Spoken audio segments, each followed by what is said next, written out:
Well, good evening, my loves. And once again, welcome back. I want to start this off always by saying thank you, thank you, thank you, thank you, thank you so much for your constant love and support. Excuse me, it means more than what you even know. I mean that. Do not take that lightly. The words that I say to you, your words of encouragement and the uplifting and the advice, it means the world to me because this right here, when we're talking about shedding light on something that's just a no-no in our world, especially for me being a woman of color in the Black community, it is not easy, right? It is not easy, and adversity is something that has to be faced when we're dealing with things such as this, right? Comes with territory.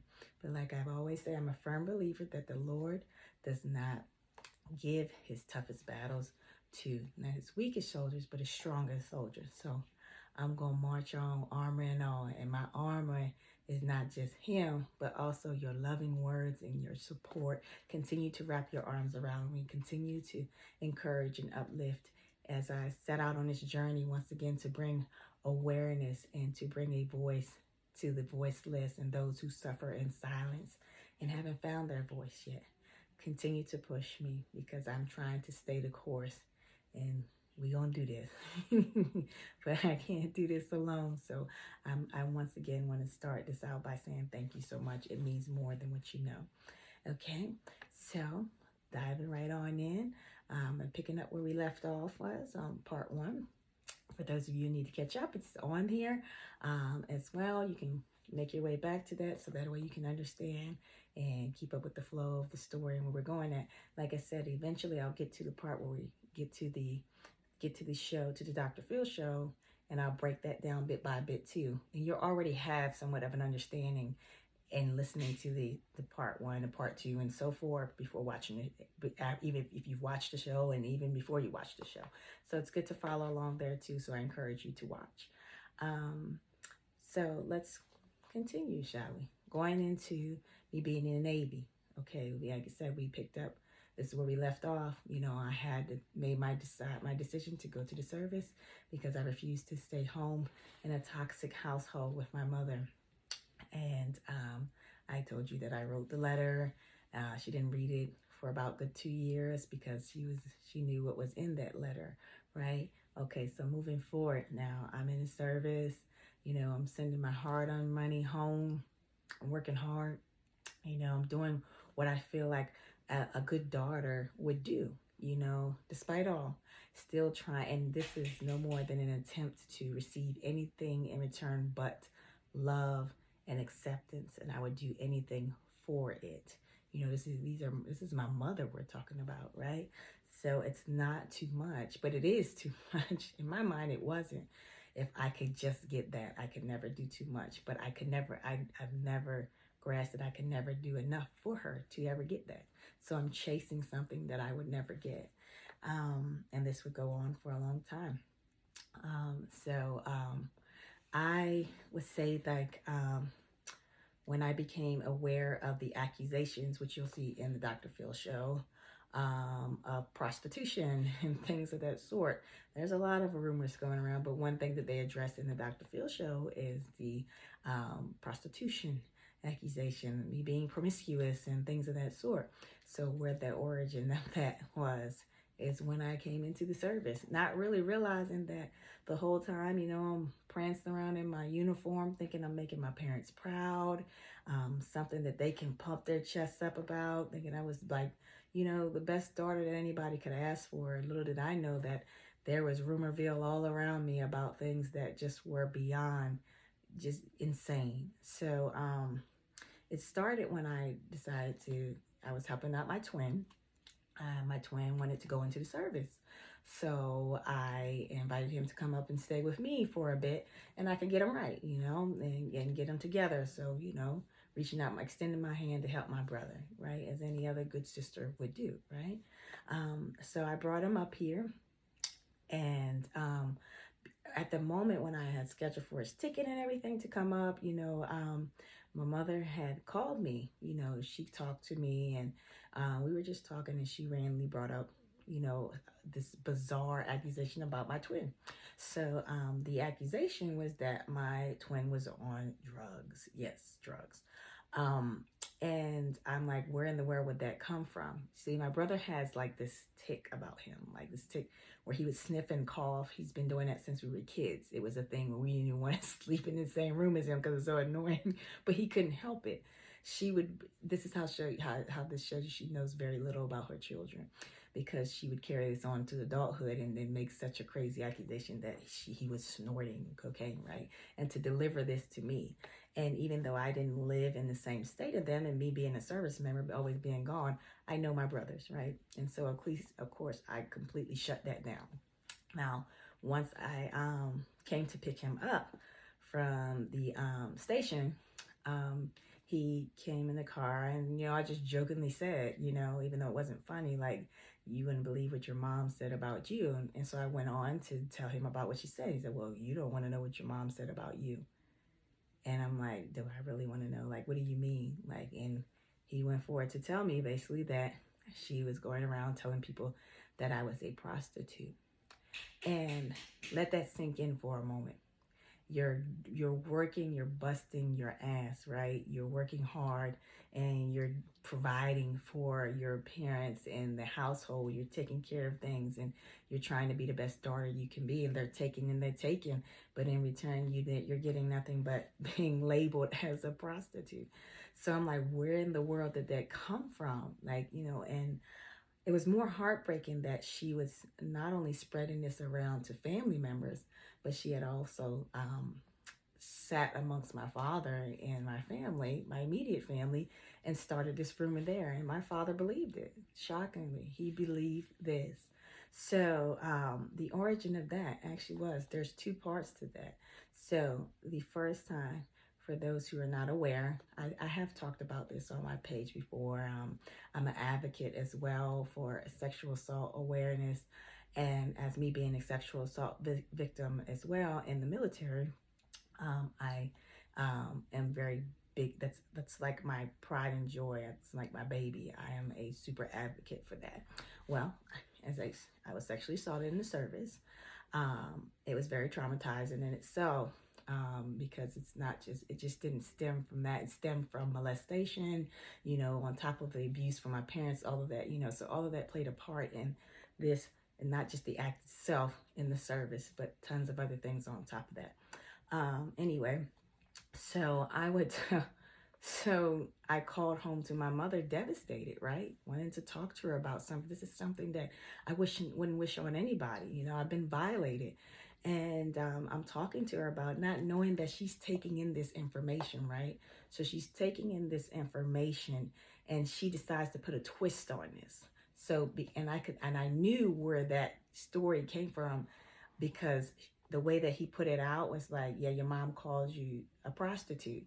But the storyline using that sound very familiar. And I was like, that sounds like when I called home to talk to her about my sexual assault.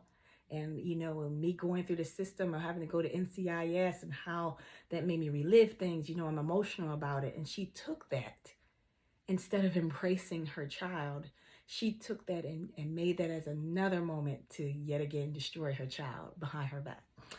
It was very hurtful. And so she told them basically that I called home and I said, I've done some things, like my confession session. I've done some things that I'm not proud of, Mom. And that I basically poured out my soul to her, telling her that I was sleeping around and I was a prostitute and I was soliciting my body for money. Like, I called home, not just I called home, hey, Mom, I was assaulted and I was violated and I feel this and that. She took that story and she made it something to tarnish her child. How sick is that, right? So I'm sitting here like in shock, like, wow. like as much as I tried to push back about what others were saying about my mom, that she was jealous of me, that she was trying to destroy me, as much as I tried to push that back and like, no, there's no way. Like, I love mom. I just want my mom to love me. I don't understand. It could be anything but that. I started to see and I started to grasp what people were talking about, like, who does that? So she didn't stop there with the rumors. So she brought it to my father that way. So everybody believed it, like, oh, Tiffany called home and she had this confession session that she was basically soliciting herself for sex. She was a prostitute. She was telling people that I was flying all over the world. This is me being in the United States Navy. I belong to Uncle Sam, okay? Flying around the world. And I was sleeping with men for money. I was getting all these things. My barracks room, I had clothes and stuff. We're in uniform all the time, and I really, with being young, had much responsibility. I had a car, little things like that at a young age, like my early 20s. And I have clothes with tags and stuff still in the closet. She would tell people that that's where she got it from. She had to have it to get it some way. So she got it by selling her body. And that's why she has all the nice things she had. Not because you should raise your children to take care of themselves, be responsible, financially responsible so that they can get the things. None of that stuff. It's because I was selling my body to obtain the things that I've had, you know. And so that was the start. But to know that this rumor went beyond the family too as well, not just to my father who took that in and believed that, and they never said a word to me about it. So I'm coming home thinking everything's, hunky dory, and the whole time everybody's looking at me like I'm just just like this woman that doesn't care about her body. Here I am, I am this woman that's educated, good head on her shoulders, um, and yet I'm still stamped a prostitute. Yet I still have time and serving my country to prostitute. Mind blowing, right? Completely mind blowing. But she doesn't stop there with this rumor. Okay, she's already taken it out the household to go to the extent to tell people these things, but where she decided to do it's no good place to tell that, yet alone say it out your own mouth, especially about your own child. But she decided to take this to my great-grandmother's funeral, God rest her soul. And this is where the rumor started to blossom, if you will. So I had gotten a Red Cross message while I was out to sea about the passing of my great-grandmother by the chaplain. And so, of course, I took leave to go home, And after the service, they had like a little cookout, if you will, to get the family together to talk and all of those things. Well, this time I had been modeling for a little bit, dabbling in a little bit of modeling. So my little sister, of course, looks up to Big Sis. She thinks the pictures are pretty. She somehow managed to have my little mini portfolio, and she put it in her little backpack, and she carried it around with her. No biggie, okay. So she pulls it out at the get together at the dinner. So my mother is sitting there, and I'm sitting there when she does it, and she said, "Oh, Tiffany's pretty. My sister's very little when she's saying this." So, my mother's like, "Oh, you sure you want to show your pop that?" Like, yeah, it's very tasteful. One, I'm an adult, and I make my own decisions. Two, I would never do anything that would, make me look crazy in any way, shape, or form of it, And so I was like, yeah, he can see it. It's like tasteful. It's like Vicky's Secret type of tasteful, nothing crazy. So I was like, yeah, he can see it. I don't care. So he's looking at them. He's saying how beautiful they are. And then I remember walking away to go into the house, not knowing at that moment when I walked away, she would take that rumor that I had no clue about to begin with to a whole nother level. And so she started spreading this rumor again to all of her family, saying that those same pictures that your granddaughter is showing you is what she uses to solicit sex. It's how she gains her clients, right? And I'm not knowing this the whole time. Like, still, once again, now you're deciding to do this at your grandmother's funeral. But now you're spreading that toxic nonsense around to other family members about this. So people are looking at me like I'm crazy, yet alone, which makes them look crazy, because I'm like, why would you entertain the thought of that? Why aren't you looking at her like, what a horrible mother and what a horrible thing to say about your child? Instead, you decide to take all of that in, and nobody says nothing. Once again, I'm part of the problem. Now, some will take this in and just go along with the flow because of who she is. And then there are some that took that in because of jealousy too, because their own jealousy with me, which we'll get into that too as well. But to know that rumor it made it from out the household into a funeral, like, it was crazy to me. But she didn't stop there with the rumors. I mean, throughout the time in the service, I remember him dropping that on me, dropping that bomb on me about that. And I'm like, wow. And of course, I confronted her about it. And of course, she denied it. Who said that? What? Now, this is after I confronted her after getting verification from several other family members. And I didn't even really have to get into detail on what I was talking about. They immediately blurted out their mouth, oh, yeah. She told me, yeah, I was going to come down there and whip your little ass, blah, because for what? Why you want to whip my ass? Because you're a little bit being fast. So you was out there selling yourself. What? And you believe this? Like, this is the stuff. And of course she denied it. Oh, they lying on me. And of course, leaning to my father as always. Oh, they said that about Kevin. Can you believe that? I would never say nothing about that about my child. And this continued on for a while, but not knowing that there were other things out there. Like, for instance, there was a party that I had taken my twin and my cousin to when they were here in Virginia with me. And it was just a get together with some friends, and some other people outside the circle showed up, and it got a little out of hand. Well, there was this young lady in particular that was at this party that had too much to drink, and she started taking her clothes off, and so she's running around the house bra and panties on, right? Okay, yeah, it's time for me to leave, and that's my first thing. Said it's time to go. So it's getting a little too out of hand. It's not really my thing. Let's go. So that's me telling them it's time to go. Little did I know that when they gave this story to my lovely mother and family, and they were just talking about how much fun they had, and then like say, yeah, but it went left, and Tiff was like, we gotta bounce, right? It's the way it was put. But my mother in the mix of this, oh no, that the girl that was walking around the house naked, which might I add, was not even the same complexion as me. She was Caucasian. So yeah, so I was the Caucasian girl, right? And I had the panties on and the bra running around the house. Not only that, did she add to it, just add a little razzle dazzle to it. She told people that I was getting a train ran on me. Yeah, that I not only was walking around the party naked, but that I was upstairs having men line up and take me, right? This is once again Mother of the Year award, right?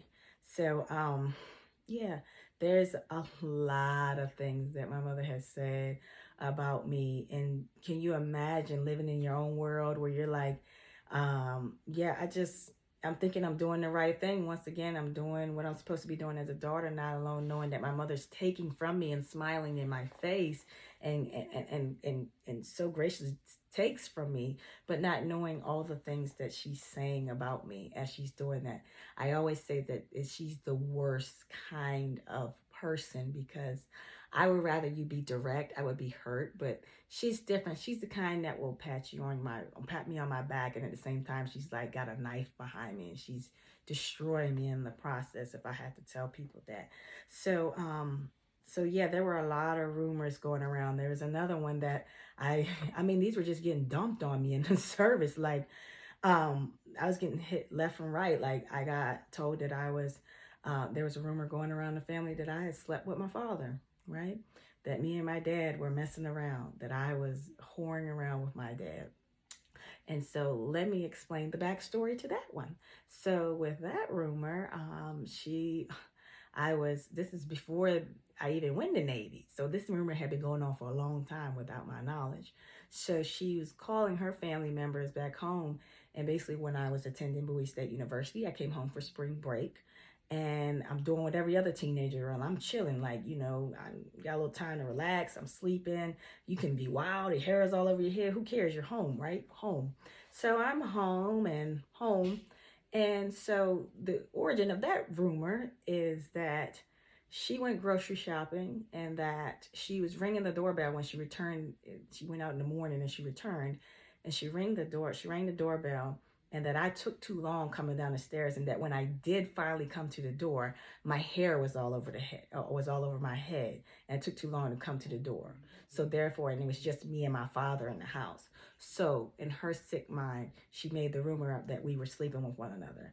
But I'm like, doesn't that make you look horrible as a mother if your husband was supposedly messing with his own child, but yet you spread this rumor, but you're still with him? Doesn't that make you look bad? So to hear that, and I'm sleeping with my father, and that was definitely, that was rooted in jealousy. I mean, every part of me, my mother despised, and my relationship with my father was one of those. And she would make her way in between that as well, and wedge her way in between that. So making up rumors like that, it was out of jealousy, right? So then we go on to relationship with my siblings. She would go along and say that I was sleeping with my twin, that me sharing my bed with my father, with my brother, would turn into me sleeping with my brother. So yes, so I'm just all around whore. Like I sell my body to the world. Now I'm giving my body to my siblings and the man that brought me into this world, my father, right? So, and my father knows these things. We've talked about this several times, and he's never done anything about it. So I endured a lot of that rumorville, and coming to grips with that in the service was a lot. And not only that, it calls for a lot of being unwelcome home. I spent a lot of time by myself during the holidays. I didn't really let a lot of people know that I served with, that I was spending the holidays by myself, because I always felt like a burden, because I felt like a burden to my parents. I have that with me, this type of anxiety that I'm getting through, because now I'm still trying to not mend relationship because I was going through something, but trying to reconnect with my girlfriends and things of that sort, because I was in depression and things of that sort. So I feel like I'm a burden to people. So I get into my little shell, and that's where that comes from. So once again, I practice this in the service, being distant from people and not letting people know, oh, what are you doing for Christmas? Yeah, I'm going home. But in reality, my home is my barracks room by myself, which in I'll probably eat some pizza, a sandwich or something, curl up in my bed and cry myself to sleep, and watch some shows in between that. Everybody else is going home and opening presents with their gifts, opening their gifts with their family, and I'm spending the holidays alone. And I would come back like, yeah, I had a blast, and I really never left. Never left. I had a lot of my mother changing her number, blocking me, I'm not welcome home, things of that sort. So I spent a lot of holidays, a lot of time home by myself in my barracks room. Now, when I was welcomed home, I was greeted with physical abuse. I recall plenty of times having to hide bruises. And this went well into even me getting out of the service was the same.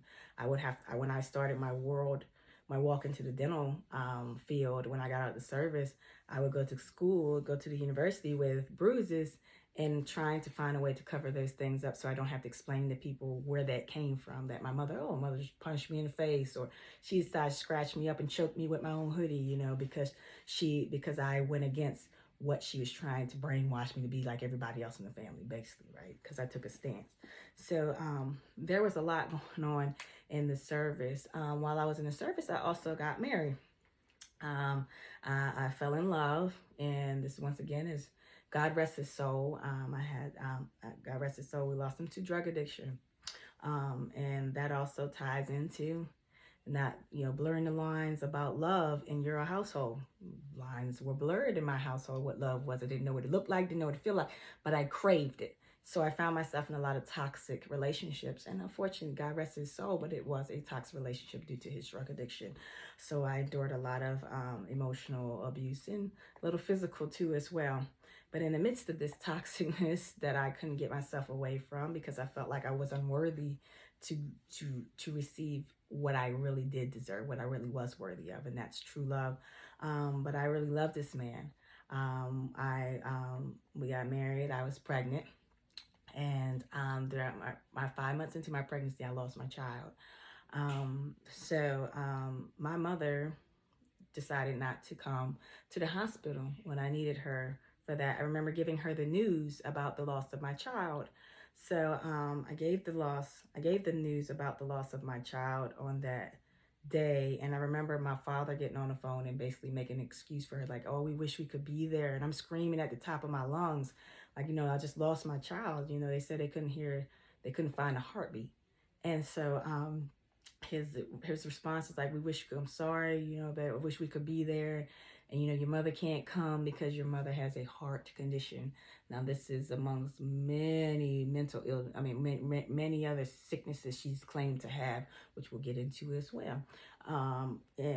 She's had cancer. She's had all these things, these non-existent problems that she's had, these illnesses that she had. This is one that she would use as escape, not to be there with her daughter in her time of need, her dire time of need.